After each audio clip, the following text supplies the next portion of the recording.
حدیث میں آتا ہے لا یفرق مؤمن مؤمنہ ان کرہ منہا خلقا رضی بہا آخر، اگر ایک کمی محسوس ہوتی ہے عورت میں تو اس کی نیکیوں کو دیکھتے ہوئے درگزر کرنا چاہیے، کنکری سے پہاڑ مت بنائیے، اپنے گھر کو جوڑے رکھیے، اس کو سمجھا دیجیے، فعیزوہن، اس کو واعظ کیجیے، فہجروہن فی المضاجع، اس کا بستر الگ کر دیجیے، طلاق کی طرف نہ جائیے، کیونکہ سب سے بری بات اور شیطان کو خوش کرنے والی وہ بات ہے کہ جب گھر ٹوٹتا ہے۔ نکاح رسول اللہ صلی اللہ علیہ وسلم نے کرنے کے جو طریقہ بتایا ہے، گنجی کے 3 کام ہیں، آج ہم بھی اس کو نسبت بھی کہتے ہیں، منگنی بھی کہتے ہیں، انگیجمنٹ بھی لوگ کہہ دیتے ہیں۔ طریقہ کیا ہے؟ اس دور میں طریقہ کیا تھا اور آج مسلمان پریشان کیوں ہو گئے؟ اس دور میں طریقہ یہی تھا، آج بھی نیک اور صالح لوگ ایسے ہی کرتے ہیں۔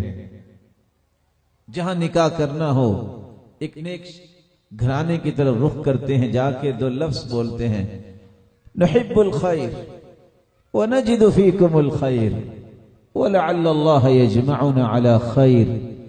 ہمیں نیکی سے بڑی محبت ہے اور ہم نے دیکھا کہ اللہ نے آپ کو بہت نیکی کی توفیق دی ہے۔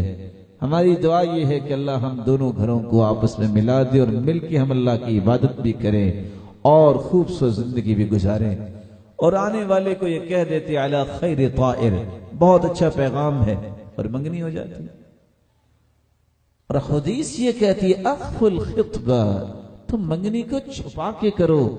منگنی کے لیے 40 سوٹوں کی شرط لگا لینا اور 30 لاکھ کے مقروض ہو جانا، یہ شریعت نہیں ہے، بلکہ آپ نے واشگاف الفاظ میں کہہ دیا ان من یمن المرأة، کسی عورت کی برکت کی نشانی یہ ہے کہ یہ عورت بابرکت ہے، تیسیر خطبتها، جس کی منگنی آسانی سے ہو جاتی ہے، وتیسیر صداقها، جس کا مہر آسانی سے ادا ہو جاتا ہے، وتیسیر رحمها، اور اس کو اللہ اولاد جلدی دے دیتے ہیں۔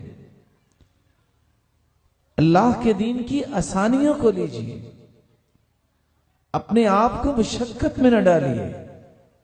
اللہ اللہ